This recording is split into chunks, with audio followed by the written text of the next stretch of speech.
പടക്കളത്തിലേക്ക് എല്ലാ പ്രിയപ്പെട്ട പ്രേക്ഷകർക്കും സ്വാഗതം. കഴിഞ്ഞ ഒരു മാസത്തിലേറെ കാലമായി പടക്കളം കേരളത്തിലെ ലോക്സഭാ മണ്ഡലങ്ങളിലൂടെ പല ഘട്ടങ്ങളിലായി സഞ്ചരിച്ച് ലോക്സഭാ തെരഞ്ഞെടുപ്പിൻ്റെ ആവേശം, വിവിധ രാഷ്ട്രീയ നിലപാടുകൾ, വ്യത്യസ്ത അഭിപ്രായങ്ങൾ, ഭിന്നാഭിപ്രായങ്ങൾ, ഇതൊക്കെ ഏറ്റവും ശക്തമായി ഏറ്റുമുട്ടുന്ന അഭിപ്രായങ്ങൾ കാഴ്ചവെക്കുന്ന നിലയിലേക്ക് പടക്കളം ഈ തെരഞ്ഞെടുപ്പ് കാലത്തെ ഏറ്റവും പ്രധാനപ്പെട്ട തെരഞ്ഞെടുപ്പ് പരിപാടിയായി മാറുകയായിരുന്നു. കൈരളി ന്യൂസിൻ്റെ പടക്കളത്തിലേക്ക് എല്ലാ പ്രേക്ഷകരെയും പതിവ് പോലെ സ്നേഹപൂർവ്വം സ്വാഗതം ചെയ്യുന്നു. ആറ്റിങ്ങൽ ലോക്സഭാ മണ്ഡലത്തിൻ്റെ ഭാഗമായ നെടുമങ്ങാട് നിന്നുമാണ് പടക്കളം പ്രേക്ഷകർക്ക് മുന്നിലേക്ക് എത്തുന്നത്. ആറ്റിങ്ങൽ ഏറ്റവും അധികം രാഷ്ട്രീയ പോരാട്ടം നടക്കുന്ന, ആറ്റിങ്ങലിൻ്റെ ജനവിധി എന്താകും എന്ന് വലിയ നിലയിൽ കണക്കുകൂട്ടലുകൾ നടക്കുന്ന ഒരു സാഹചര്യത്തിലാണ് തെരഞ്ഞെടുപ്പ് പ്രചാരണം ഏറ്റവും ആവേശകരമായ അന്തിമഘട്ടത്തിലേക്ക് കടക്കുമ്പോഴാണ് ആറ്റിങ്ങലിൽ നിന്നും നെടുമങ്ങാട് നിന്നും പടക്കളം പ്രേക്ഷകർക്ക് മുമ്പിലേക്ക് എത്തുന്നത്. എല്ലാവരെയും നെടുമങ്ങാട് നിന്നും ഈ പടക്കളത്തിൻ്റെ ഭാഗമായി എത്തിയ മുഴുവൻ ആളുകളെയും സ്നേഹപൂർവ്വം സ്വാഗതം ചെയ്തുകൊണ്ട് നമുക്ക് പടക്കളത്തിലേക്ക് നീങ്ങാം. പതിവ് പോലെ ഈ പടക്കളത്തെ സജീവമാക്കാൻ നമ്മൾക്കൊപ്പം ചേരുന്ന മുന്നണി വക്താക്കളെ ആദ്യം പരിചയപ്പെടാം. Doctor Shiju Khan, CPIM LDF, Shrimati Deepa Anil, Congress UDF, Shri M Balamurali, BJP NDA. Doctor Shiju Khan, നിങ്ങളെ സംബന്ധിച്ച് ഈ മണ്ഡലം തിരിച്ചുപിടിക്കേണ്ട മണ്ഡലമാണ്. UDFൻ്റെ സിറ്റിംഗ് സീറ്റാണ്. UDFൻ്റെ ഒരു പ്രതീക്ഷ എനിക്ക് തോന്നുന്നു സിറ്റിംഗ് സീറ്റ് ആയതുകൊണ്ട് തന്നെ നിലനിൽക്കാം, തങ്ങളുടെ പക്ഷത്ത് അവർ കണക്ക് കൂട്ടും സ്വാഭാവികമായും. മറ്റൊന്ന്, അടൂർ പ്രകാശ് ജയിച്ചു വരുന്ന മണ്ഡലങ്ങൾ നിലനിർത്താൻ കഴിയുന്ന ഒരു കാൻഡിഡേറ്റ് ആണെന്നുള്ളൊരു കണക്കുകൂട്ടൽ വെച്ചായിരിക്കും UDF ഈ മണ്ഡലം അവരുടെ അക്കൗണ്ടിൽ പെടുത്തുന്നത്. LDFനെ സംബന്ധിച്ച് കണക്ക് നോക്കിയാൽ എല്ലാ നിയമസഭാ മണ്ഡലങ്ങളും നിങ്ങൾക്കൊപ്പമാണ്, MLA മാർ അടക്കം എല്ലാ മണ്ഡലങ്ങളിൽ, നിയമസഭാ മണ്ഡലങ്ങളിൽ. അങ്ങനെ രാഷ്ട്രീയ മുൻതൂക്കം ആറ്റിങ്ങലിൽ അവകാശപ്പെടാൻ കഴിയുമ്പോഴും ഈ പ്രചരണത്തിൻ്റെ ഏറ്റവും ശക്തമായ ഈ ഘട്ടത്തിൽ എന്താണ് LDFൻ്റെ കാഴ്ചപ്പാട്? ഈ മണ്ഡലത്തിൽ മറ്റു പലയിടത്തുണ്ടായിരുന്നതിലും അപ്പുറം ഈ വോട്ട് കച്ചവടം, വോട്ട് വെച്ചുമാറൽ മുൻപും ഇത്തവണയും ഒക്കെ നടന്നത് വലിയ ചർച്ചയായ ലോക്സഭാ മണ്ഡലമാണ്. ഈ ഘട്ടത്തിൽ LDF എന്താണ് വിലയിരുത്തുന്നത്? ഈ പാർലമെൻറ്റ് തിരഞ്ഞെടുപ്പിൽ ഇടതുപക്ഷം വിജയിക്കുക എന്നത് കേരളത്തിലെയും ഇന്ത്യയിലെയും ജനാധിപത്യ വിശ്വാസികളെ സംബന്ധിച്ച് ഏറ്റവും പ്രധാനപ്പെട്ട ഒരു ഘടകമാണ്. പ്രത്യേകിച്ച് ഇന്ത്യൻ പാർലമെൻറ്റിൽ ഇടതുപക്ഷ അംഗങ്ങളുടെ എണ്ണം വർദ്ധിപ്പിക്കുകയും രാജ്യത്തിൻ്റെ മതനിരപേക്ഷതയെ സംരക്ഷിക്കാനും ഭരണഘടനയെ സംരക്ഷിക്കാനുമുള്ള വലിയ മുന്നേറ്റമാണ് രാജ്യത്ത് നടക്കേണ്ടത് എന്ന് ജനാധിപത്യവാദികൾ ഉറച്ചു വിശ്വസിക്കുകയാണ്. ആറ്റിങ്ങൽ പാർലമെൻറ്റ് മണ്ഡലം ഇടതുപക്ഷത്തെ സംബന്ധിച്ച് ഏറ്റവും പ്രധാനപ്പെട്ട ഒരു ശക്തി കേന്ദ്രമാണ്. കഴിഞ്ഞ പാർലമെൻറ്റ് തെരഞ്ഞെടുപ്പിൽ ഇടതുപക്ഷം ഈ മണ്ഡലത്തിൽ പരാജയപ്പെടുകയുണ്ടായി.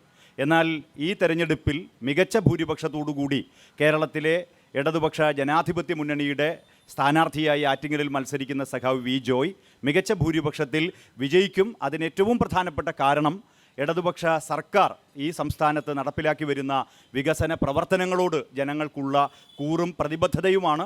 രണ്ടാമത്തേത്, സഖാവ് വി ജോയ് എന്ന ഇടതുപക്ഷത്തിൻ്റെ സ്ഥാനാർത്ഥി പഞ്ചായത്ത് മുതൽ നിയമസഭ വരെയുള്ള തെരഞ്ഞെടുക്കപ്പെട്ട എല്ലാ ജനാധിപത്യ സഭകളിലും ഏറ്റവും മികച്ച ഇടപെടൽ നടത്തുകയും ജനകീയനായ സ്ഥാനാർത്ഥി എന്ന നിലയിലും ജനകീയനായ പൊതുപ്രവർത്തകൻ എന്ന നിലയിലും നല്ല പേരെടുത്ത ഒരു ജനപ്രതിനിധിയാണ്.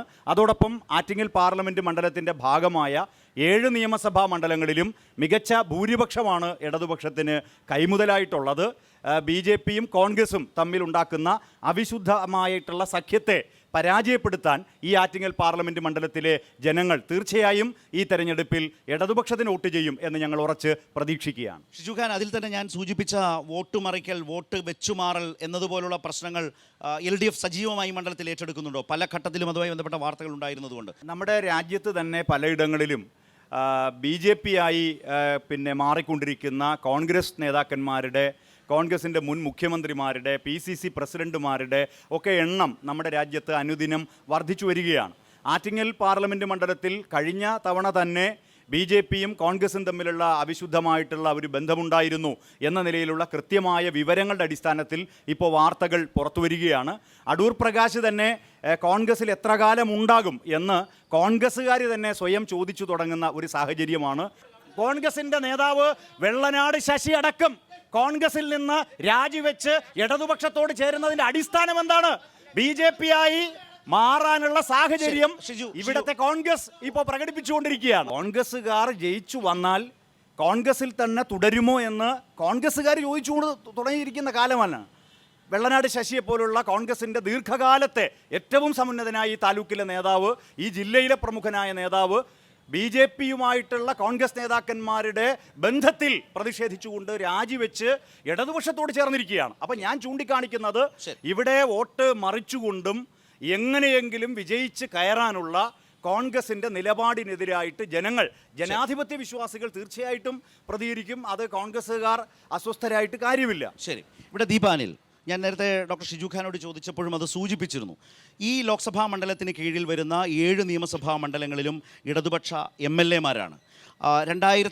2019 രാഷ്ട്രീയ സാഹചര്യമല്ല 2024 ലോക്സഭാ തെരഞ്ഞെടുപ്പിന് എന്ന് കൂടുതൽ ഓരോ ദിവസം കഴിയുന്തോറും വ്യക്തമാകുന്ന രാഷ്ട്രീയ പശ്ചാത്തലം നോക്കൂ. കോൺഗ്രസിൻ്റെ MLA-മാരുടെ ഒരു അവസ്ഥ. 2001 ശ്രീ AK ആൻ്റണി കേരളത്തിൻ്റെ മുഖ്യമന്ത്രിയായപ്പോൾ 68 MLA-മാരുണ്ടായിരുന്ന കോൺഗ്രസ് 2011 ശ്രീ ഉമ്മൻചാണ്ടി മുഖ്യമന്ത്രിയാവുന്ന ആ സർക്കാരിൻ്റെ കാലത്തത് 38ആയി കുറഞ്ഞു. ഇന്ന് പ്രതിപക്ഷത്തിരിക്കുന്ന UDF-ൽ കോൺഗ്രസിൻ്റെ MLA-മാരുടെ എണ്ണം കേവലം 22ആയി ചുരുങ്ങുന്നു. മറുഭാഗത്ത് ഈ ലോക്സഭാ മണ്ഡലത്തിലേക്ക് നോക്കിയാൽ 7 നിയമസഭാ മണ്ഡലങ്ങളിലും LDF-ൻ്റെ MLA-മാരാണ്. ഞാൻ പറഞ്ഞത് എങ്ങനെയാണ് ഈ മണ്ഡലത്തിൻ്റെ ഒരു രാഷ്ട്രീയം പോകുന്ന പോക്ക് എന്നതിന് സൂചിപ്പിച്ചു എന്ന് മാത്രം. ഇത്തരമൊരു പ്രതിബന്ധ ഘട്ടത്തിൽ എങ്ങനെയാണ് ഈ സിറ്റിംഗ് സീറ്റ് നിങ്ങൾക്ക് നിലനിർത്താനാവും എന്ന് വിചാരിക്കാനാവുന്നത്? അനുകൂല ഘടകങ്ങൾ എന്താണ്? ഇതിനു മുൻപ് ശ്രീ കെ കരുണാകരൻ ഒറ്റ അക്കത്തിലുള്ള MLA-മാരുമായിട്ട് വൻ ഭൂരിപക്ഷത്തിൽ ഭരണം തിരിച്ചുപിടിച്ച ചരിത്രവും കേരളത്തിലുണ്ട് എന്ന് നിങ്ങൾ മറക്കരുത്. നിങ്ങൾ പറഞ്ഞല്ലോ ഇവിടെ MLA-മാർ അങ്ങനെ പോകുന്നു അല്ലെങ്കിൽ ഇങ്ങനെ പോകുന്നു എന്നൊക്കെ പറഞ്ഞല്ലോ. പക്ഷേ നിങ്ങളുടെ കയ്യിലിരുന്ന കുത്തക മണ്ഡലം എന്ന് നിങ്ങൾ വിശേഷിപ്പിക്കുന്ന ഈ 7 അസംബ്ലി മണ്ഡലങ്ങളും നിങ്ങളുടെ കയ്യിലുള്ള സമയത്ത് തന്നെയാണ് ശ്രീ അടൂർ പ്രകാശ് കഴിഞ്ഞ പ്രാവശ്യം ഈ പാർലമെൻറ്റ് മണ്ഡലം തിരിച്ചു പിടിച്ചത്. കഴിഞ്ഞ പ്രാവശ്യം ശ്രീ അടൂർ പ്രകാശ് ഇവിടെ സ്ഥാനാർത്ഥിയായിട്ട് വരുമ്പോൾ ഈ പാർലമെൻറ്റ് മണ്ഡലത്തിലെ 7 നിയോജക മണ്ഡലങ്ങളിലും അദ്ദേഹം അപരിചിതനായിട്ടുള്ള ഒരാളായിരുന്നു.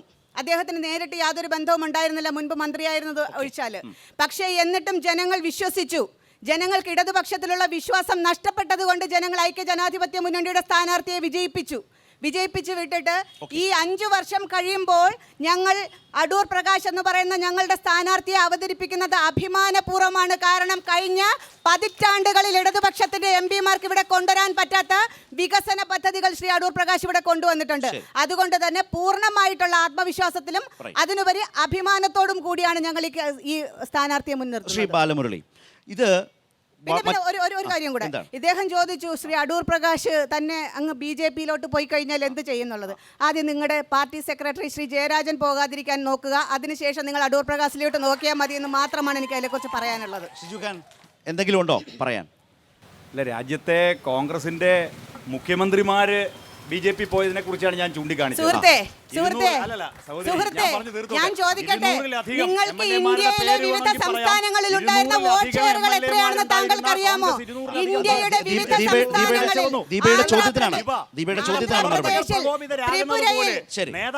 രാജസ്ഥാനിൽ, പശ്ചിമ ബംഗാളിൽ നിങ്ങൾക്കുണ്ടായിരുന്ന വോട്ട് ഷെയറുകളൊക്കെ എവിടെ പോയി? പശ്ചിമ ബംഗാളിൽ നിങ്ങളുടെ പാർട്ടി ഓഫീസ് പോലും പൂട്ടി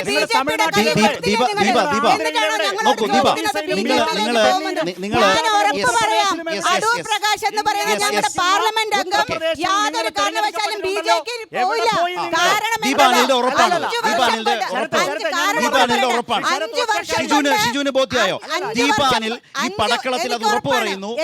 നമുക്കറിയാം, ദീപാനിൽ നമുക്ക് ഗോവയിലൊക്കെ തെരഞ്ഞെടുപ്പ് വരുന്ന സമയത്ത് ഞങ്ങൾ BJP-യിൽ പോകില്ല എന്ന് രേഖാമൂലം കോൺഗ്രസ് എഴുതി വാങ്ങിച്ചിട്ടുണ്ട്. പക്ഷെ എന്നിട്ടും അവിടെയുള്ളവർ സർക്കാരിനെ മറിച്ചുപോയി. പക്ഷെ ദീപാനിൽ ഈ ചർച്ചയ്ക്ക് ഉറപ്പ് നൽകുന്നു, അടൂർ പ്രകാശ് BJP-യിലേക്ക് പോകില്ല. അഴിമതി ആരോപണം പോലും ഉന്നയിക്കാൻ അടൂർ പ്രകാശിനെതിരെ കഴിഞ്ഞിട്ടില്ല. അതുകൊണ്ട് തന്നെ അടൂർ പ്രകാശിന്റെ മടിയിൽ കനമില്ല.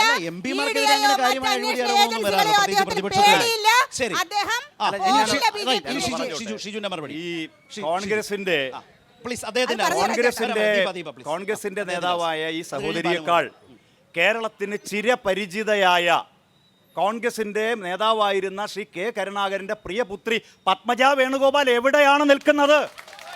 ഈ സഹോദരി ഉൾപ്പെടുന്ന കോൺഗ്രസിന്റെ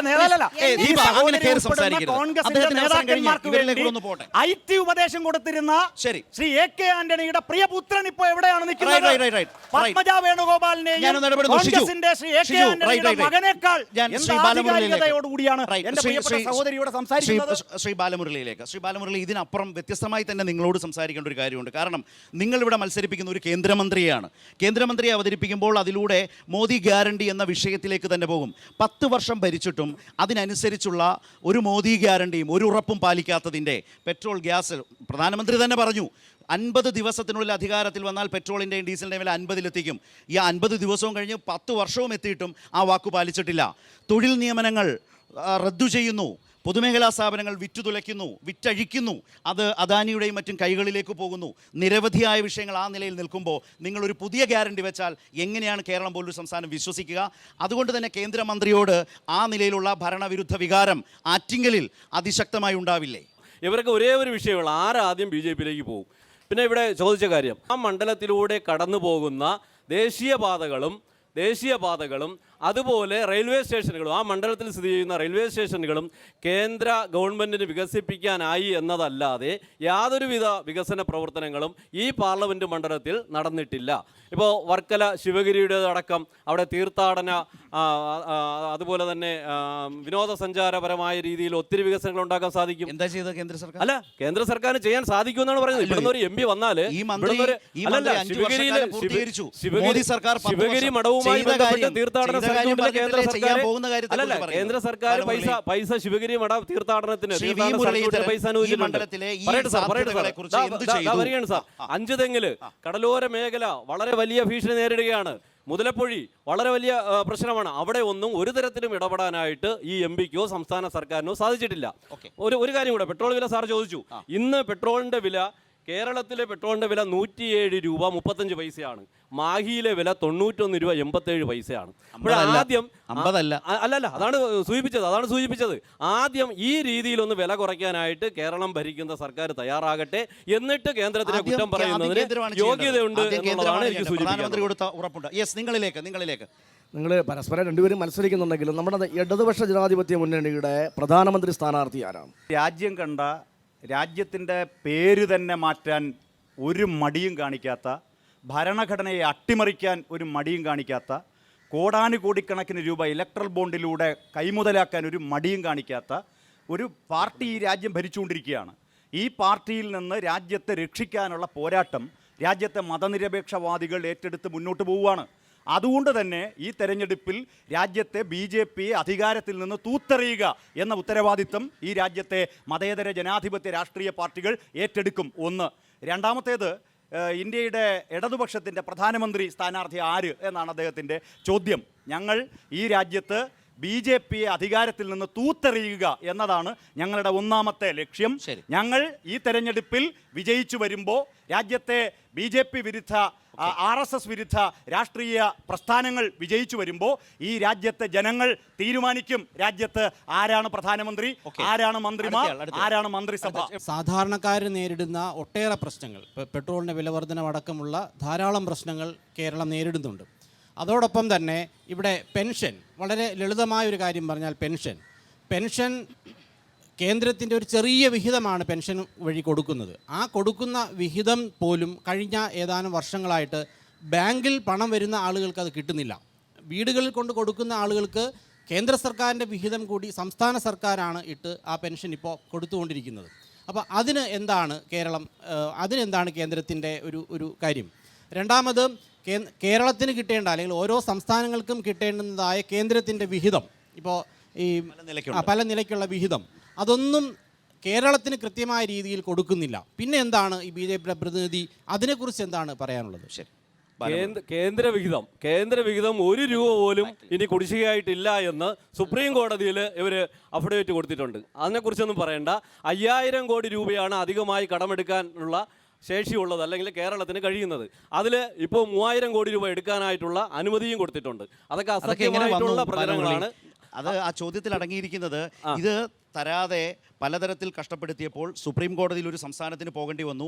മറ്റ് സംസ്ഥാനങ്ങൾ പിന്നാലെ സുപ്രീം കോടതി സംസ്ഥാനങ്ങളുമായി ഇങ്ങനെ കശപിശ കൂടേണ്ടവരല്ല കേന്ദ്ര സർക്കാർ എന്നാണ് ഏറ്റവും അവസാനം ഈ കേസിൽ സുപ്രീം കോടതി പറഞ്ഞത്. അങ്ങനെയാണ് ഇത്രയെങ്കിലുമൊക്കെ നടന്നത്. അതെ, കടമെടുപ്പ് പരിധി ഉയർത്തണമെന്ന് ആവശ്യപ്പെട്ടുകൊണ്ടാണ് സുപ്രീം കോടതിയിൽ പോയത്. അത് മാത്രമല്ല, പിന്നെ പെൻഷന്റെ കാര്യം എന്ന് പറഞ്ഞാൽ പെൻഷന്റെ കേന്ദ്ര വിഹിതം കൃത്യമായിട്ടും കൊടുക്കുന്നുണ്ട്. അത് കൊടുക്കേണ്ട രീതി അനുസരിച്ച്, ഫെഡറൽ സംവിധാനം അനുസരിച്ച് കൃത്യമായിട്ടും കിട്ടേണ്ട സ്ഥലങ്ങളിൽ കിട്ടുന്നുണ്ട്. 60 വയസ്സിന് മുകളിലുള്ളവർക്ക് വിഹിതം പെൻഷൻ കൃത്യമായിട്ട് എത്രയാണ്? വാർദ്ധക്യകാല പെൻഷനാണ് എത്ര രൂപയാ അത്? ബാലമുരളി എത്ര അത്? ഒരു തുച്ഛമായ വിഹിതമേ അല്ല, ഉള്ളൂ. അതെത്ര? പക്ഷേ അത് അതെത്ര ഇന്ത്യയിൽ അത്? ആകമാനം കൊടുക്കുകയാണ്. അല്ല, ആയിക്കോട്ടെ. അല്ല, അതിന് ഇപ്പോഴത്തെ എത്രയാ അത്? അല്ല, ഇപ്പോഴത്തെ റേറ്റ് എത്രയാണെന്ന് എനിക്കറിയില്ല. 200 രൂപ. ആയിരിക്കാം 80 വയസ്സ് അതാണ് കഴിഞ്ഞാൽ പറഞ്ഞത്. 300 രൂപ. ഭാരതത്തിൽ കേരളം ആകമാനം 62 ലക്ഷം പേർക്ക് കൊടുക്കുന്നത് 1600 രൂപ. അല്ല, 60 കേരളം വയസ്സിന് പോലുള്ള ഒരു മുകളിൽ. ചെറിയ സംസ്ഥാനത്തിൽ മാത്രമല്ല ഭാരതത്തിൽ ആകമാനം കൊടുക്കുകയാണ്. സ്വാഭാവികമായിട്ടും തുച്ഛമായ പൈസ ആയിരിക്കും, അതിന് സംശയമില്ല. പക്ഷേ അത് ഒരു കുടിശ്ശികയും ഇല്ലാതെ കൃത്യമായിട്ട് കൊടുത്തിട്ടുണ്ട്. കുടിശ്ശികയുണ്ട്, അതാണ് മുമ്പ് പറഞ്ഞത്. എനിക്ക് UDF-നോടും BJP-യോടും ഒന്നിച്ചാണ് ചോദിക്കാനുള്ളത്. ഇവിടെ കിടന്ന് അടിയുണ്ടാക്കുന്നെങ്കിലും താഴേക്കിടയിൽ ഇവർ വോട്ട് കച്ചവടം നടക്കുന്നു എന്നുള്ളതിന് വ്യക്തമായ തെളിവ് പുറത്തു വന്നിട്ടുണ്ട്, മാധ്യമങ്ങൾ കൊണ്ടുവന്നിട്ടുണ്ട്. ഈ മുണ്ടേല മോഹൻ എന്ന് പറയുന്ന ഇവരുടെ പഞ്ചായത്തിൽ കഴിഞ്ഞ ദിവസം മത്സരിച്ച ഒരു സ്ഥാനാർത്ഥി, NGO അസോസിയേഷൻ്റെ നേതാവായിരുന്ന ഒരു സ്ഥാനാർത്ഥി, അതുപോലെ തന്നെ നമ്മളെ പഴയ പാലൂർ രവിയുടെ പേഴ്സണൽ സ്റ്റാഫിലുണ്ടായിരുന്ന ഒരാൾ, അയാൾ കോൺഗ്രസ് നേതാവാണ്. അയാൾ കോൺഗ്രസിൻ്റെ ബൂത്ത് പ്രസിഡന്റുമാരെ വിളിച്ച് പറയുകയാണ് ഈ കോൺഗ്രസ്സിന് അടൂർ പ്രകാശിന് വോട്ട് ചെയ്യേണ്ട, മുരളീധരന് വോട്ട് ചെയ്യണമെന്ന് പരസ്യമായി വിളിച്ചു പറയുന്ന ഒരു സാഹചര്യം ഉണ്ടായി. പരസ്യമായിട്ട് അത് പാവപ്പെട്ട ആ ബൂത്ത് പ്രസിഡന്റ് ആഹ്വാന പ്രകാരം ആ ഗ്രൂപ്പിലേക്ക് ഇട്ടു എല്ലാവരും മുരളീധരൻ. നേതാവിന്റെ ആഹ്വാനം അനുസരിച്ചുകൊണ്ട് ഗ്രൂപ്പിലേക്ക് ഇട്ടു. അത് ഗ്രൂപ്പ് എല്ലാവർക്കും വൈറലായി. ഇതിൽ നിന്ന് വ്യക്തമാകുന്നത് ഇവർ തമ്മിലുള്ള വോട്ട് കച്ചവടം. എനിക്ക് ചോദിക്കാനുള്ളത് ഇത്രയേ ഉള്ളൂ. നിങ്ങൾ ഈ വോട്ടിന് എങ്ങനെയാണ് വില നൽകുന്നത്? എത്ര രൂപ വെച്ചാണ് ഈ വോട്ടൊക്കെ ചോദിച്ചു വാങ്ങുന്നത്? എത്ര രൂപയാണ് ഓരോ വോട്ടിനും നിങ്ങൾ തമ്മിലുള്ള ഡീലിംഗ് എന്നുള്ളത് മാത്രമാണ്. അല്ല, കേരളത്തിൽ വികസനം വരണം, ആറ്റിങ്ങൽ പാർലമെന്റിൽ വികസനം വരണം, അങ്ങനെ വികസനം പണ്ട് ചോദിക്കുന്ന ഒരു ചോദ്യം ഇപ്പൊ റേറ്റ് എത്ര ഡയലോഗുണ്ട്.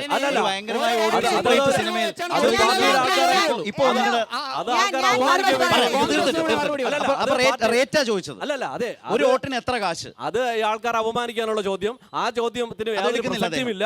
മറിച്ച് ഇവിടെ ഈ ആറ്റിങ്ങൽ പാർലമെന്റിൽ വികസനം വരണമെന്ന് ആഗ്രഹിക്കുന്ന ആൾക്കാർ മുരളീധരന് വോട്ട് ചെയ്യാൻ തയ്യാറാണ്. കാരണം കേന്ദ്ര പ്രധാനമന്ത്രിയുമായിട്ട് ഇത്രയും വ്യക്തിബന്ധമുള്ള മറ്റൊരു നേതാവില്ല. ഏത് കാര്യം പറഞ്ഞാലും മുരളീധരൻ പറഞ്ഞാൽ നടക്കുമെന്ന് ആറ്റിങ്ങൽ പാർലമെന്റിലെ ജനങ്ങൾ വിശ്വസിക്കുന്നു. ഘടകകക്ഷിയായിട്ടുള്ള ജനതാദളിന്റെ ശ്രീ രാജേന്ദ്രനെ വിട്ട് കേരളത്തിലെ പ്രഭാരിയോട് സംസാരിച്ചപ്പോൾ എത്ര രൂപയായിരുന്നു നിങ്ങൾ വോട്ടിന് ചോദിച്ചതെന്നൊന്ന് ആദ്യം ചോദിച്ച് മനസ്സിലാക്കിയിട്ട് വരണേ. പിന്നെ വൈദേഹം കൊടുത്തപ്പോൾ വൈദേഹവും നിരാമയും കൂടെ തമ്മിൽ ഒപ്പിട്ടപ്പോൾ എന്തായിരുന്നു ഡീൽ എന്നുള്ളത് നോക്കണം. പിന്നെ ശ്രീ എം ഉണ്ടല്ലോ, ശ്രീ എമ്മിനെ വെച്ചിട്ട് മാസ്കറ്റ് ഹോട്ടലിൽ മുറിയടച്ചിരുന്ന് സംസാരിച്ച് സെറ്റിൽമെന്റ് ഉണ്ടാക്കിയപ്പോ എത്ര വോട്ട് എവിടെയൊക്കെ എത്ര രൂപയ്ക്ക് മറിക്കുമെന്ന് നിങ്ങൾ ഡീൽ ഉണ്ടാക്കിയെന്നൊന്ന് ചോദിക്കണം കേട്ടോ നിങ്ങളുടെ നേതാക്കന്മാരോട്. ഹലോ, ചർച്ചയുടെ ഒരു ജനാധിപത്യ സ്വഭാവം പാലിക്കണം. കുറച്ചുകൂടി പക്വമായിട്ട് കോൺഗ്രസിന്റെ പ്രവർത്തകര് ചർച്ചയിൽ കുറച്ചുകൂടി പക്വമായി സംസാരിക്കണം, ഇടപെടണം. പ്രായമായവരോട് അല്ലല്ല, കോൺഗ്രസ്സുകാര് പ്രായം ചെന്ന ആളുകളെ ബഹുമാനിച്ചുകൊണ്ടായിരിക്കണം ഈ ചർച്ചയിൽ പങ്കെടുക്കുന്നത്. അദ്ദേഹത്തെ ഏറ്റവും ഇവിടെ വളരെ പരിചിതനായ ഒരു മുതിർന്ന ആളാണ് അദ്ദേഹത്തെ. നിഷാദ് അവിടെ ഇരിക്കണം. കോൺഗ്രസ്സുകാർ കുറെ കൂടി സംയമനം പാലിക്കണം.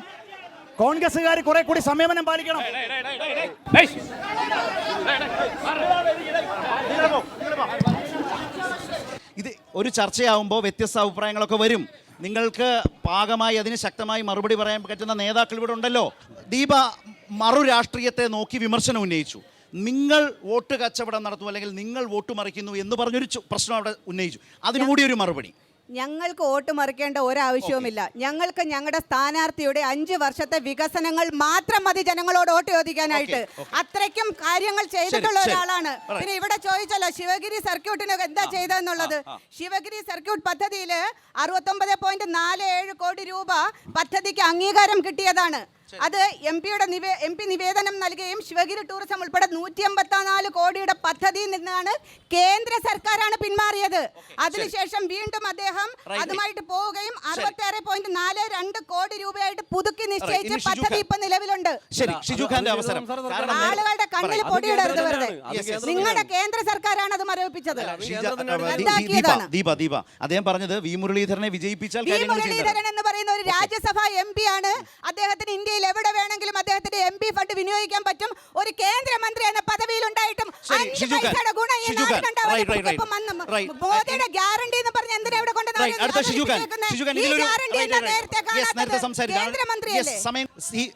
CPM പോലും മുരളീധരന് വോട്ട് കൊടുക്കുന്നു എന്ന നിലയിലാണ് അദ്ദേഹം പറഞ്ഞു തുടങ്ങിയത്. ബാലമുരളി അവിടെ നിന്ന് ഷിജുഖാൻ CPIM-നെ ഇന്ത്യയിലെ ഏറ്റവും വലിയ ശത്രുവായും ഇടതുപക്ഷ പ്രസ്ഥാനങ്ങളെ ഏറ്റവും വലിയ ശത്രുവായി വേട്ടയാടിക്കൊണ്ടിരിക്കുന്ന BJP-യെയും സംഘപരിവാറിനെയും ജനങ്ങൾ ഈ തെരഞ്ഞെടുപ്പിൽ തോൽപ്പിക്കും എന്ന് ഈ രാജ്യം ഉറച്ച് വിശ്വസിക്കുകയാണ്. രണ്ടാമത്തേത്, ഈ ആറ്റിങ്ങൽ പാർലമെൻറ്റ് മണ്ഡലത്തിൽ കഴിഞ്ഞ 5 വർഷം UDF-ൻ്റെ MP ആയിരുന്നു.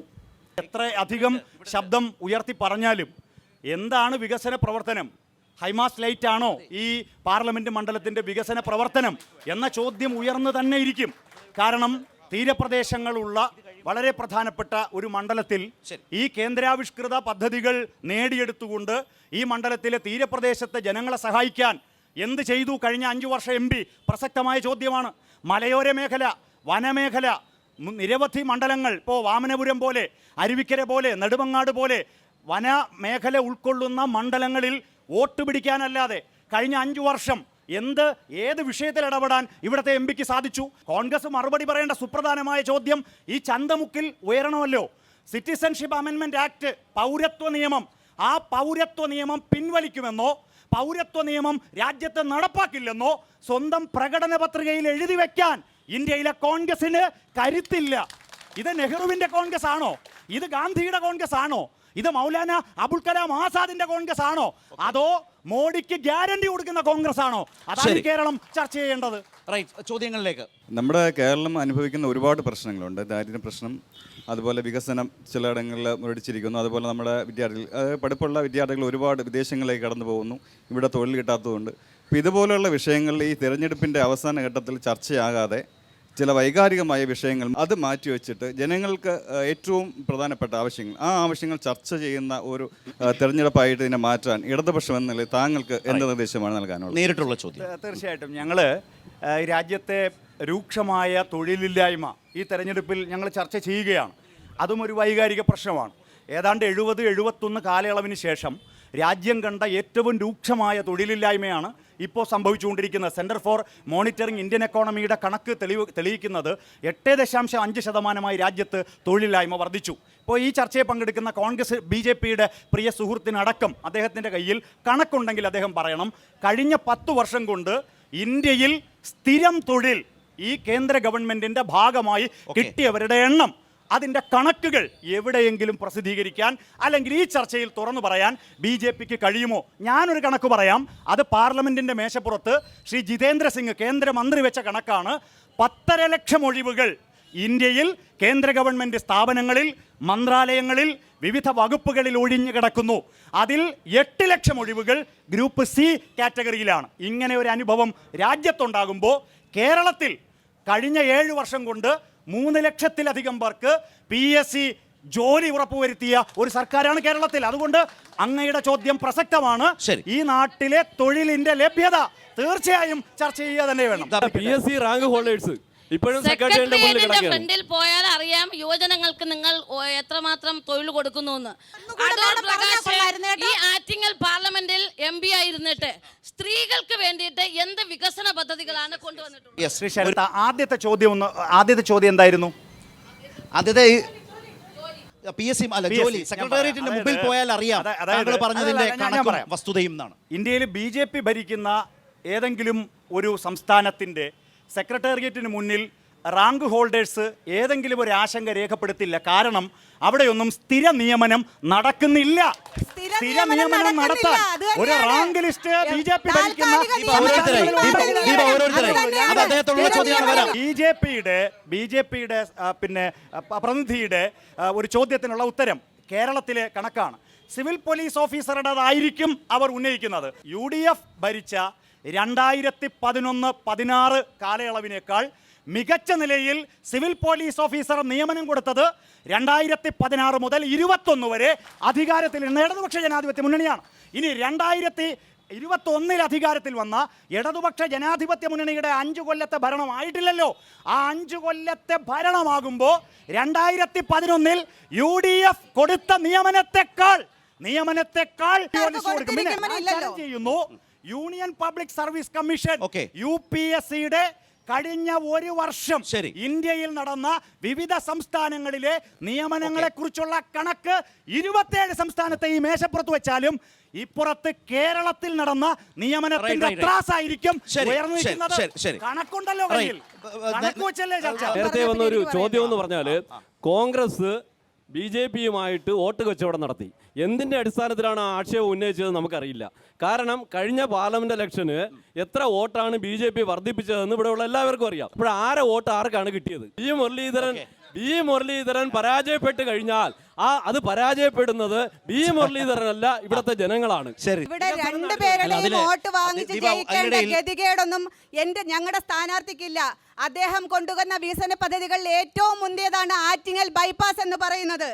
ആറ്റിങ്ങലിന്റെ ഏറ്റവും വലിയ വികസന സ്വപ്നമായ ആറ്റിങ്ങൽ ബൈപ്പാസ് കൊണ്ടുവന്നു. ശിവഗിരി ടൂറിസം സർക്യൂട്ട് പദ്ധതി കൊണ്ടുവന്നു. സ്ഥലമേറ്റെടുത്തതിന്റെ പണം അനുവദിച്ച ശേഷമാണ് അടൂർ പ്രകാശ് എം പി പറഞ്ഞു തീർക്കട്ടെ.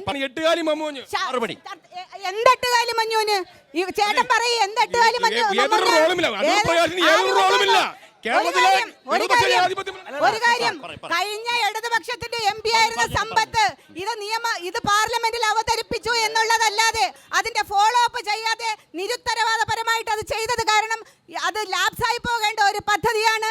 ശ്രീ അടൂർ പ്രകാശ് അദ്ദേഹത്തിന്റെ ആദ്യ പാർലമെന്റ് സമ്മേളനത്തിൽ ആദ്യത്തെ സബ്മിഷനായി അവതരിപ്പിച്ചുകൊണ്ട് കേന്ദ്ര ഉപരിതല ഗതാഗത മന്ത്രിയോട്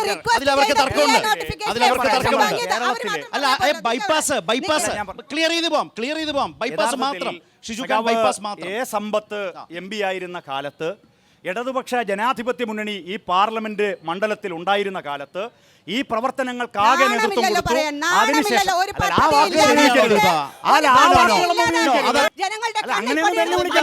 കോൺഗ്രസിന്റെ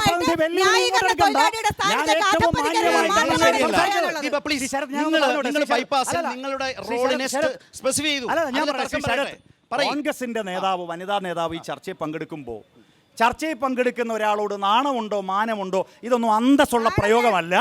ഇവിടെ ദേവിത് കേൾക്കൂ, ഇവിടെ ആറ്റിങ്ങൽ പാർലമെന്റ് മണ്ഡലത്തിൽ ചൂണ്ടിക്കാണിക്കാൻ കഴിയുന്ന ഒരു വികസന പ്രവർത്തനവും കഴിഞ്ഞ 5 വർഷം കോൺഗ്രസിന്റെ MP-ക്ക് പ്രകടിപ്പിക്കാൻ കഴിഞ്ഞിട്ടില്ല. 2, ഞാൻ BJP-യുടെ നേതാവിനോട് പറയുകയാണ്, ഞാൻ അദ്ദേഹത്തെ BJP-യുടെ സ്ഥാനാർത്ഥിയെയോ ഈ ചർച്ചയിൽ പങ്കെടുക്കുന്ന ഒരാളെയും വ്യക്തിപരമായി ആക്ഷേപിക്കുന്നില്ല. പക്ഷേ ഇവിടെ മത്സരിക്കുന്ന BJP-യുടെ സ്ഥാനാർത്ഥിയുടെ ഈ കേരളത്തോടുള്ള നിലപാട് എന്താണ്? ഈ കേരളത്തോടുള്ള നിലപാട് കേരളത്തെ ആക്ഷേപിക്കലാണ്. കേരളത്തിന്റെ വികസനത്തെ തകർക്കാൻ കേന്ദ്രത്തിലൊരു മന്ത്രി പോയിട്ടുണ്ടെങ്കിൽ അതാണ് ഇവിടുത്തെ BJP-യുടെ സ്ഥാനാർത്ഥി. ഞാൻ ചോദിക്കുന്നത്, കേരളത്തിന് അർഹമായ സാമ്പത്തിക ആനുകൂല്യങ്ങൾ കേരളത്തിലെ എത്രയെത്ര തീവണ്ടികൾ പുതുതായി അനുവദിക്കേണ്ടതുണ്ട്? അതൊന്നും അനുവദിച്ചില്ല. നേമം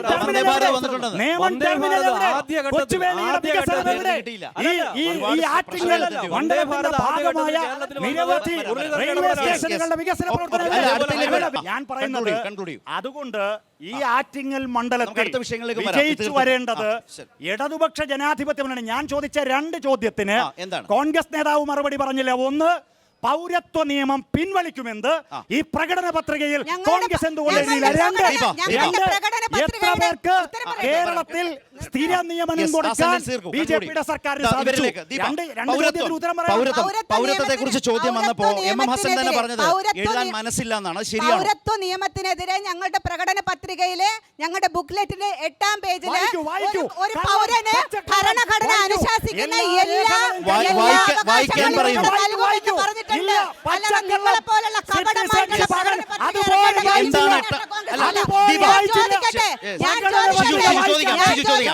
എന്താണ് 8-ാം പേജിൽ പൗരത്വ നിയമ ഭേദഗതി, പുതിയ നിയമം റദ്ദു ചെയ്യും എന്ന് എങ്ങനെയാണ് പറഞ്ഞിരിക്കുന്നത്? അങ്ങനെ പറഞ്ഞിട്ടില്ല എന്നുള്ളതാണ് അവരുടെ തർക്കം. ഒരു ഇന്ത്യൻ പൗരന് ഭരണഘടന അനുശാസിക്കുന്ന എല്ലാ അവകാശങ്ങളും സ്വാതന്ത്ര്യവും മത, ജാതി, ഭാഷ, മറ്റ് വേഷവിധാനങ്ങളുടെ യാതൊരു വ്യത്യാസവുമല്ലാതെ പ്രിസർവ് ചെയ്യുമെന്നുള്ളതാണ് ഭരണഘടനയിൽ പറഞ്ഞിരിക്കുന്നത്. ഭരണഘടന അത് പറയാനുള്ള ധൈര്യം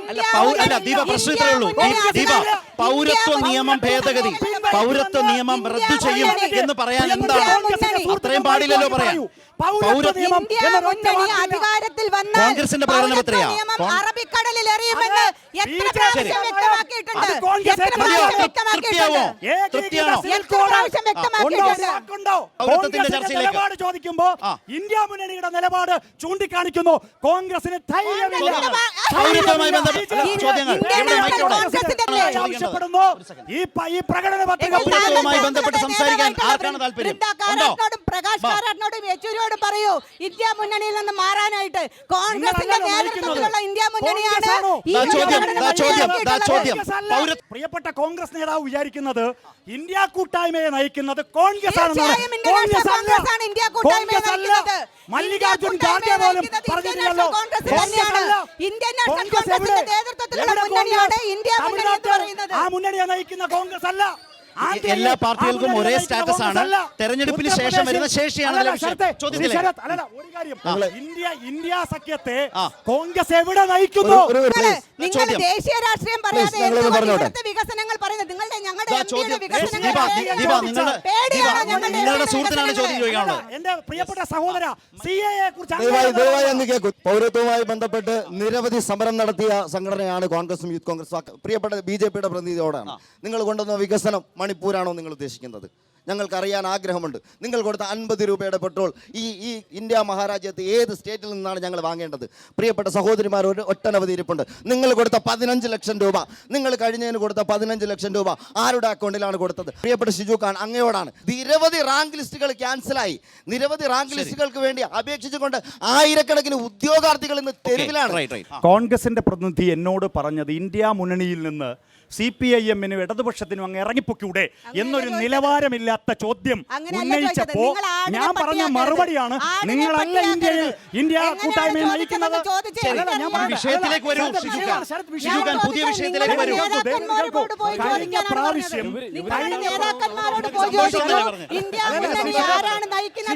കേരളത്തിന് വെളിയിൽ രാഹുൽ ഗാന്ധിയുടെ പടം വെച്ച് വോട്ട് ചോദിക്കുന്ന ഇവരാ പറയുന്നത് ഇന്ത്യ മുന്നണിയെ നയിക്കുന്നത് കോൺഗ്രസ് അല്ല.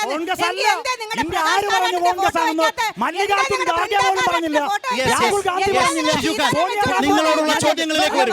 മാധ്യമ പ്രവർത്തകൻ എന്ന നിലയിൽ എന്റെ ചോദ്യം ഇന്ത്യ മുന്നണിയുടെ പ്രധാനമന്ത്രി സ്ഥാനാർത്ഥിയായി രാഹുൽ ഗാന്ധി ഉയർത്തിക്കാട്ടിയിട്ടുണ്ടോ? ഞാൻ പറഞ്ഞത് ഇന്ത്യ മുന്നണിയെ സംബന്ധിച്ച് തമിഴ്നാട്ടിൽ അതിന്റെ നേതൃത്വം കോൺഗ്രസ് അല്ല, ആന്ധ്രാപ്രദേശിൽ അതിന്റെ നേതൃത്വം കോൺഗ്രസ് അല്ല, ഒറീസയിൽ അതിന്റെ നേതൃത്വം കോൺഗ്രസ് അല്ല, ബീഹാറിൽ അതിന്റെ നേതൃത്വം കോൺഗ്രസ് അല്ല, പഞ്ചാബിൽ അതിന്റെ നേതൃത്വം കോൺഗ്രസ് അല്ല, ഉത്തർപ്രദേശിൽ അതിന്റെ നേതൃത്വം കോൺഗ്രസ് അല്ല, മഹാരാഷ്ട്രയിൽ അതിന്റെ നേതൃത്വം കോൺഗ്രസ് അല്ല, വടക്ക് കിഴക്കൻ സംസ്ഥാനങ്ങൾ മേഘാലയ കോൺഗ്രസ് അല്ല, നാഗാലാൻഡ് കോൺഗ്രസ് അല്ല, ത്രിപുര നേതൃത്വം കോൺഗ്രസ് അല്ല. അപ്പൊ എവിടെയാണ് കോൺഗ്രസ്? ഞാൻ പറയാം, അതുകൊണ്ട് കോൺഗ്രസിന്റെ പ്രവർത്തകർ നേതാക്കന്മാർ തെറ്റിദ്ധരിപ്പിച്ചിരിക്കുന്നത് ഈ കോൺഗ്രസ് ആണ് നയിക്കുന്ന കോൺഗ്രസ്. രണ്ടാമത്തെ ചോദ്യം PSC ലിസ്റ്റിനെ കുറിച്ചാണ്.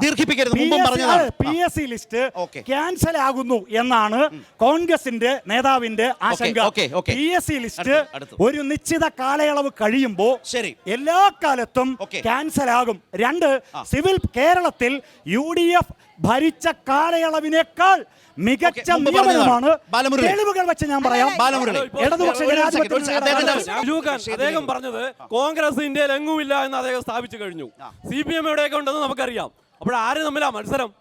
ഇവിടെ മത്സരം നടക്കുന്നത് നരേന്ദ്രമോദി 400-ൽ പരം സീറ്റുകൾ നേടി കേന്ദ്രത്തിൽ അധികാരത്തിൽ വരുമെന്ന് അത് തെറ്റായ കാഴ്ചപ്പാടാണ്. കാരണം ഓരോ സംസ്ഥാനത്തും നോക്കൂ ബാലമുരളി, ഓരോ സംസ്ഥാനത്തും നിങ്ങൾക്ക് ഓരോ സംസ്ഥാനത്തും രാഷ്ട്രീയ എതിരാളികളുണ്ട്. നിങ്ങൾക്ക് ഓരോ സംസ്ഥാനത്ത് രാഷ്ട്രീയ ഇപ്പൊ DMK-യുടെ നിങ്ങൾക്ക് എതിരാളി മഹാരാഷ്ട്രയിൽ പ്രാദേശിക പാർട്ടികളുണ്ട്. ഹൈവേ പറഞ്ഞു ഭാരതത്തിലെമ്പാടും ഹൈവേ വികസനം നടക്കുന്നു. ഇവർ തർക്കിച്ചത് ഏറ്റവും വലിയ തർക്കം നടന്നതാണ് ഹൈവേ വികസനം എന്ന് പറഞ്ഞാല് ഞങ്ങളാ വ്യക്തിപരമായ എന്റെ അഭിപ്രായം കേരളത്തിലെ ഹൈവേ വികസനം വരാൻ വൈകിയെന്നാണ്. മാഡം ചോദിച്ച ഒരു ചോദ്യമുണ്ട്, പിന്നെ എന്താണ് ഇവിടെ കുറെ നാളുകൊണ്ട് കോൺഗ്രസ് ചെയ്യുന്നതെന്ന്. വനിതകൾക്ക് എന്താ ചെയ്യുന്നത്? ചേച്ചി, ഈ തൊഴിലുറപ്പ് പദ്ധതി എന്ന് പറയുന്നത് UPA കൊണ്ടുവന്ന ഒരു പദ്ധതിയാണ് സ്ത്രീകൾക്ക് വേണ്ടിയിട്ട്. അതറിയില്ല. ഇവിടെയുള്ള ആശുപത്രികൾ, ആണവ നിലയങ്ങള്, മറ്റ് ശാസ്ത്ര സാങ്കേതിക വിദ്യ, എല്ലാ കാര്യങ്ങളും ഇത് കോൺഗ്രസ് നരേന്ദ്രമോദി കൊണ്ടുവന്നതല്ല. നിങ്ങളുടെ നേതാവ് വയനാട് വന്ന് നിങ്ങളെ സ്വന്തം കൊടി എടുത്താൻ നിങ്ങൾക്ക് കഴിഞ്ഞില്ല. സ്വന്തം കൊടി കോൺഗ്രസിന്റെ കൊടി എടുത്താൻ കഴിഞ്ഞില്ല. നമ്മള് കണ്ടതല്ലേ ദീപ? നിങ്ങള് 1900 ഒന്ന് ചോദിച്ചോട്ടെ സ്വന്തം കൊടി എടുത്താൻ കഴിഞ്ഞില്ല. നിങ്ങൾ 1984 ഇന്ത്യയിലെ 20 സംസ്ഥാനത്ത് അല്ല, വയനാട്ടിൽ സംഭവിച്ചു. വയനാട്ടിൽ സംഭവിച്ചു ദീപ.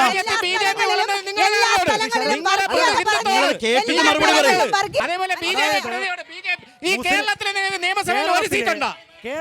ഒരു സീറ്റുണ്ടോ? തമിഴ്നാട്ടിലുണ്ടോ? കേരളത്തിലുണ്ടോ? സൗത്ത് ഇന്ത്യയിൽ കേരളത്തിലെ UDFന്റെ പ്രബല കക്ഷിയായ മുസ്ലിം ലീഗിന്റെ പതാക വയനാട്ടിൽ രാഹുൽ ഗാന്ധിയോടൊപ്പം ഉപയോഗിച്ചാൽ ഉത്തരേന്ത്യയിലെ RSSനെയും BJPയെയും പേടിയാണ്. കേരളത്തിലെ കോൺഗ്രസിന്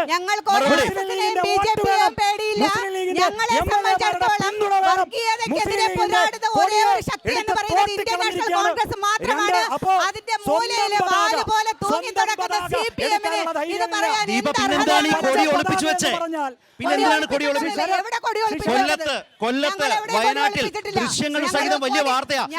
കണ്ണടക്കിയാണ്. പച്ചക്കൊടിയും അതിൽ ചന്ദ്രക്കലയും വന്നാൽ അത് പാകിസ്ഥാന്റെ കൊടിയാണെന്ന് BJPയുടെ ആക്ഷേപത്തിന് BJPയെ ഭയന്നാൽ, ഇങ്ങനെ BJPയെ ഭയന്നാൽ നിങ്ങൾ എങ്ങനെയാണ് കോൺഗ്രസ് BJPയെ പ്രതിരോധിക്കുക? ഭയന്ന് BJPയെ പ്രതിരോധിക്കാൻ കോൺഗ്രസിന് കഴിയുമോ? ചോദ്യം.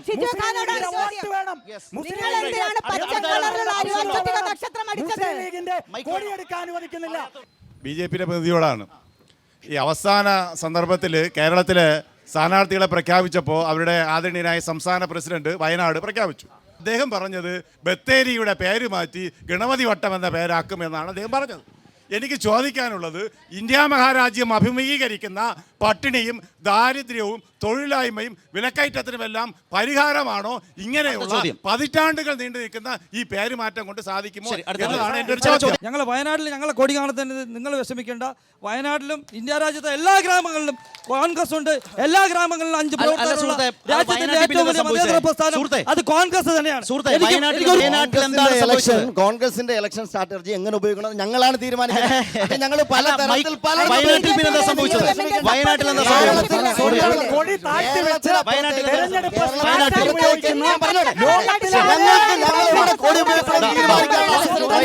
നെടുമങ്ങാട് 100 മീറ്റർ അപ്പുറത്തുള്ള സപ്ലൈകോയിൽ പോയാൽ അവശ്യ സാധനങ്ങളില്ല.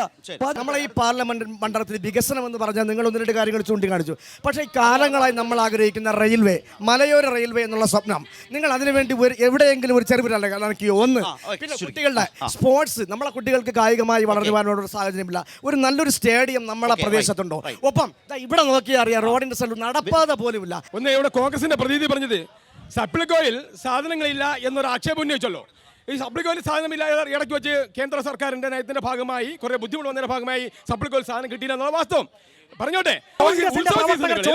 സബ്സിഡി ഇനത്തിൽ ഇവിടെ നമ്മളെ പൊതുജനങ്ങൾക്ക് ബുദ്ധിമുട്ടില്ലാതെ സാധനം കൊടുക്കാൻ വേണ്ടി ഇപ്പോൾ സബ്സിഡി അനുവദിച്ചപ്പോൾ കോൺഗ്രസും BJPയും ചേർന്ന് ഇലക്ഷൻ കമ്മീഷനിൽ പരാതി കൊടുത്ത് കൺസ്യൂമർ ഫെഡറേഷന്റെ സബ്സിഡിയെ ഇല്ലാതാക്കിയ ഒരാളുകളാണ്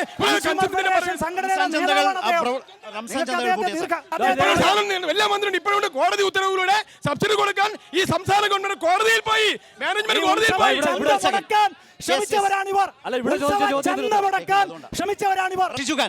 ഇദ്ദേഹത്തോട് ഒരു നേരിട്ട് ചോദ്യം. സുൽത്താൻ ബത്തേരി നിങ്ങൾക്ക് പിടിക്കുന്നില്ല, പകരം എന്താണ് ഗണപതി വട്ടം? ശരി, അതായത് അതിൽ ഇത്രയേ ഉള്ളൂ.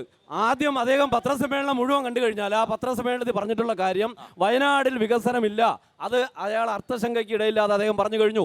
ആ സ്ഥലത്തിന്റെ പേര് ഗണപതി വട്ടം എന്നാണ് നേരത്തെ അറിയപ്പെട്ടിരുന്നത്. അവിടുത്തെ മുനിസിപ്പാലിറ്റിയുടെ രേഖയിലുണ്ട്. മുനിസിപ്പാലിറ്റിയുടെ സൈറ്റ് പരിശോധിച്ചാൽ അതിലെ ഗണപതി വട്ടം എന്നുള്ള പേരിലാണ് ആ സ്ഥലം അറിയപ്പെട്ടിരുന്നത്. ഗണപതി വട്ടം എന്നുള്ള പേരിൽ അറിയപ്പെട്ടിരുന്നു എന്ന് അദ്ദേഹം വാർത്താ സമ്മേളനത്തിൽ സൂചിപ്പിച്ചെന്ന് മാത്രമേ ഉള്ളൂ. കാലത്തെ ഈ ജില്ലയിലെ ഏറ്റവും പ്രധാനപ്പെട്ട ഒരു അധ്യാപകനായ സിയാദ് സാർ ചോദിച്ചത് പ്രസക്തമായ ചോദ്യമാണ്. സുൽത്താൻ ബത്തേരിയുടെ പേര് ഗണപതി വട്ടമെന്നാക്കുന്നു. ഇതാണല്ലോ ചോദ്യം. എൻ്റെ സാറേ, ഇന്ത്യൻ ഭരണഘടനയിലെ 1ാമത്തെ അനുച്ഛേദം ആരംഭിക്കുന്നത് India that is Bharat shall be A union of States എന്നാണ്. അതിൽ ഇന്ത്യയെ വലിച്ചെറിഞ്ഞവരാണ് BJP-യുടെ നേതാക്കന്മാർ. അവരെ സുൽത്താൻ ബത്തേരിയുടെ പേരല്ല, ഇന്ത്യയുടെ പേര് പോലും മാറ്റാൻ ഉളുപ്പില്ലാത്തവരാണ് BJP.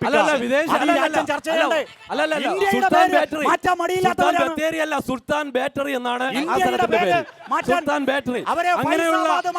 അങ്ങനെയുള്ള പേരുകള് BJP യാതൊരു സംശയം വേണ്ട. ഭാരതത്തിലെ വിവിധ സ്ഥലങ്ങളിലെ പേരുകൾ മാറ്റിയിട്ടുണ്ട്. മാറ്റുക തന്നെ ചെയ്യുമെന്നുള്ള യാതൊരു സംശയം വേണ്ട. അദ്ദേഹം പറഞ്ഞത് ഇന്ന് കള്ളപ്പണ നിരോധന നിയമം ഉപയോഗിച്ചുകൊണ്ട് രാജ്യത്തെ BJP ഇതര നേതാക്കന്മാരെ ജയിലിലടച്ച് പാർലമെന്റ് തെരഞ്ഞെടുപ്പിനെ നേരിടാമെന്ന് വിചാരിച്ചിരിക്കുന്നവരാണ്. ഒരു സംസ്ഥാനം തെരഞ്ഞെടുത്ത മുഖ്യമന്ത്രിയെ ജയിലിലടച്ചിരിക്കുകയാണ്. എവിടെ? നമ്മുടെ ഡൽഹിയിൽ, ജാർഖണ്ഡിൽ. അപ്പോ പ്രധാനമന്ത്രിയും കേന്ദ്ര ഗവൺമെന്റ് മാത്രം മതിയോ?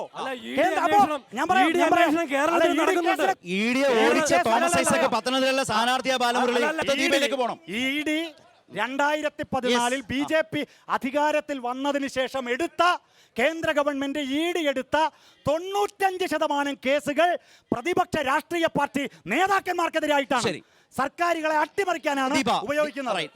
ഇവിടെ ചോദ്യം ഉന്നയിച്ച നമ്മുടെ പാർലമെന്റ് മണ്ഡലത്തിലെ മുതലപ്പുഴയെ കുറിച്ചൊരു ചോദ്യം ഇവിടെ ആരോ ഉന്നയിച്ചിരുന്നു.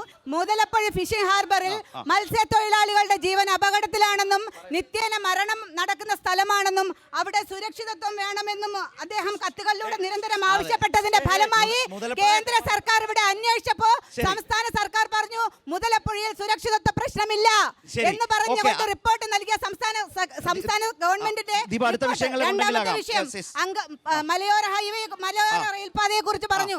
അങ്കമാലി എരുമേലി ശബരി പാത അത് നെടുമങ്ങാട് വഴി തിരുവനന്തപുരത്തേക്ക് കൊണ്ടുപോകണമെന്ന്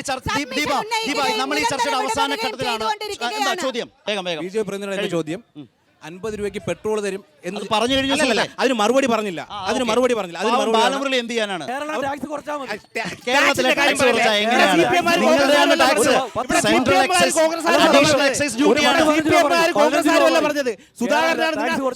സുരേന്ദ്രനാണ് പറഞ്ഞത്.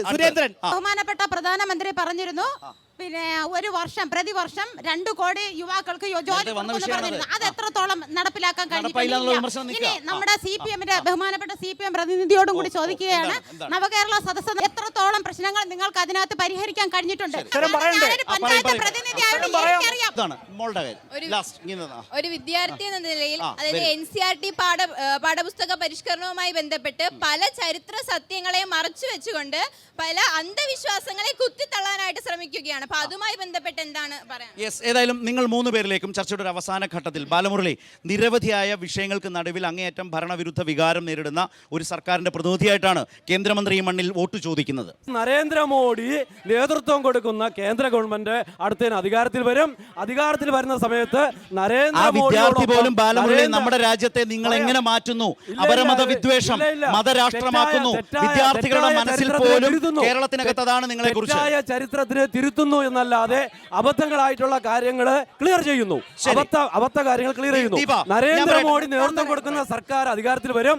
അദ്ദേഹത്തിനോടൊപ്പം നിൽക്കുന്ന ഒരു MPയെ വിജയിപ്പിച്ചു വിട്ടാൽ ഈ മണ്ഡലത്തിൽ വികസനം സുനിശ്ചിതം. ദീപ, എന്റെ ചോദ്യം ഒരു സെക്കൻഡ്. അതായത് കേരളത്തിൽ നിന്ന് കോൺഗ്രസ് MPമാർ വിജയിച്ചാൽ മാത്രമേ ഒരു BJP ഇതര സർക്കാർ രാജ്യത്തുണ്ടാകൂ എന്ന തെറ്റിദ്ധാരണ കോൺഗ്രസിനും വേണ്ട. 2004 ഒരൊറ്റ കോൺഗ്രസ് MP ഇല്ലാതിരുന്നിട്ടും ദേശീയ തലത്തിൽ വാജ്പേയി പോയി, ഡോക്ടർ മൻമോഹൻ സിംഗ് അധികാരത്തിൽ വന്നു. ഇടതുപക്ഷ പിന്തുണയോടെ 2004 ദേശീയ തെരഞ്ഞെടുപ്പ് നടക്കുന്നു. വാജ്പേയിയുടെ നേതൃത്വത്തിൽ സർക്കാരിന്റെ തുടർച്ചയുണ്ടാകും. ഇന്ത്യ ഷൈനിങ് BJPയുടെ പ്രതീക്ഷ. അവിടെ ഡോക്ടർ മൻമോഹൻ സിംഗിന്റെ സർക്കാർ വരുമ്പോൾ ആ സർക്കാർ ഭരിച്ചത് കേരളത്തിൽ നിന്നുള്ള ഒരു കോൺഗ്രസ് MPയുടെയും പിന്തുണയോടല്ല. കാരണം നിങ്ങൾ ജയിച്ചില്ല, ജയിച്ചത് ഇടതുപക്ഷം. അതുകൊണ്ട് തന്നെ 2024 ഇവിടുന്ന് കോൺഗ്രസ് തോറ്റാലും കോൺഗ്രസ് ഇല്ലെങ്കിലും സാധ്യതയുണ്ടെന്നാണ് ഞാൻ പറഞ്ഞത്. അതുകൊണ്ടാണ് ഇവർ പറയുന്നത് ഇടതുണ്ടെങ്കിലേ നമ്മുടെ ഇന്ത്യയുള്ളൂ എന്ന് കേരളത്തിലെ കോൺഗ്രസ്സുകാരോട്. ഒരു ദേശീയ രാഷ്ട്രീയമാണ് നമ്മൾ സംസാരിക്കുന്നത്. പാർലമെന്റ് തെരഞ്ഞെടുപ്പിൽ UDF വിജയിച്ചതിൻ്റെ ഒരാവേശത്തിലാണ് 5 വർഷം കഴിഞ്ഞും കോൺഗ്രസിന്റെ പ്രതിനിധി ചർച്ചയിൽ പങ്കെടുക്കുന്നത്. ഇന്ത്യ വലിയ മാറ്റങ്ങൾക്ക് ഇപ്പോൾ വിധേയമാണ്. ഈ കേരളത്തിൽ നിന്നുകൊണ്ട് പൗരത്വ നിയമത്തെ ഞങ്ങൾ അംഗീകരിക്കില്ലെന്നും പൗരത്വ ആ നിയമത്തിനെതിരെ പൗരത്വ എടുത്ത നിയമം കേസുകൾ എന്തുകൊണ്ട് രാജ്യത്ത് റദ്ദാക്കുന്നില്ല നടപ്പാക്കാൻ ഇടതുമുന്നണി? അനുവദിക്കില്ലെന്നും എന്നിട്ട് സംസാരിക്കുക പറയാനുള്ള പൗരത്വ ധൈര്യം നിയമത്തെക്കുറിച്ച്. ഇന്ത്യയിലെ പൗരത്വ കോൺഗ്രസിന് നിയമത്തിനെതിരായി ഇല്ല നടന്ന എന്നുള്ളതാണ് സമരങ്ങൾക്കെതിരെ പ്രധാനപ്പെട്ട ദീപ, അദ്ദേഹത്തിന്റെ അവസരമാണ്. എന്റെ പോയിന്റ് കൃത്യമാണ്. ഏകീകൃത സിവിൽ കോഡ് കൊണ്ടുവന്ന് രാജ്യത്തെ മുസ്ലിങ്ങളെയും ദളിതരെയും ക്രിസ്ത്യാനികളെയും പിന്നോക്ക വിഭാഗം ഹിന്ദുക്കളെയും മുഴുവൻ വേട്ടയാടുമെന്ന് കേന്ദ്ര ഗവൺമെന്റ് തീരുമാനിക്കുമ്പോൾ അരുതെന്ന് പറയാൻ ഈ ആറ്റിങ്ങലിൽ നിന്ന് ജയിച്ചു പോയ Yes, നിങ്ങളുടെ വാദമല്ലല്ലോ. ഇടതുപക്ഷത്തിന്റെ കാഴ്ചപ്പാടല്ലേ? നിങ്ങൾക്ക് നിലപാടില്ല. നിലപാടില്ല. മൂന്ന് ഞാൻ പറഞ്ഞു തീർക്കട്ടെ. അവരുടെ വാദമാണെന്ന്. ഇത് ബിജെപിയുടെ കാഴ്ചപ്പാടല്ല. ചർച്ചയുടെ പറഞ്ഞു കഴിഞ്ഞിട്ടേ ഞാൻ അങ്ങോട്ട് അല്ലല്ല, ഞാൻ വ്യക്തമാക്കാം. രാജ്യസഭയിൽ സഹോദരി ഞാനൊന്ന് പറഞ്ഞു തീർത്തോടെ. എന്റെ മറുപടിയാ. രാജ്യസഭയിൽ ഏകീകൃത സിവിൽ കോഡിന് വേണ്ടിയുള്ള പ്രൈവറ്റ് ബില്ല് BJP കൊണ്ടുവരുമ്പോൾ കോൺഗ്രസിന്റെ 31 എംപിമാർ ചായക്കടയിൽ പോയി ചായ കുടിക്കുകയായിരുന്നു. അരുതെന്ന് പറയാനില്ല. ഞങ്ങളുടെ നേതാവ് ഉണ്ടായിരുന്നു, ഞങ്ങളുടെ നേതാവ് ഉണ്ടായിരുന്നു, ഞങ്ങളുടെ നേതാവ് പി ശിവദാസൻ ഉണ്ടായിരുന്നു. എവിടെ ഏകീകൃത അല്ലല്ല ചർച്ച ചെയ്യാം. നിങ്ങൾ മിണ്ടിയില്ല. രാജ്യസഭയിൽ മിണ്ടിയില്ല. BJPക്കാർക്ക് നിങ്ങൾ പിന്തുണ കൊടുത്തു. ഞാൻ വെല്ലുവിളിക്കുന്നു. ഞാൻ ചലഞ്ച് ചെയ്യുന്നു. ഷിജു ഖാൻ, ദീപ, അതുപോലെ ബാലമുരളി, നിരവധി വെല്ലുവിളികൾ, നിരവധി രാഷ്ട്രീയ വിഷയങ്ങൾ ചോദ്യങ്ങളായും ചിലത് ഉത്തരങ്ങളായും ഉത്തരമില്ലാത്ത ചോദ്യങ്ങളും എല്ലാം ഉയർന്നു വന്ന പടക്കളം. അതാണ് നെടുമങ്ങാട് നമ്മളിപ്പോൾ കണ്ടത്. ആറ്റിങ്ങൽ ലോക്സഭാ മണ്ഡലത്തിന്റെ രാഷ്ട്രീയാവേശം പടക്കളത്തിലൂടെ. നമസ്കാരം.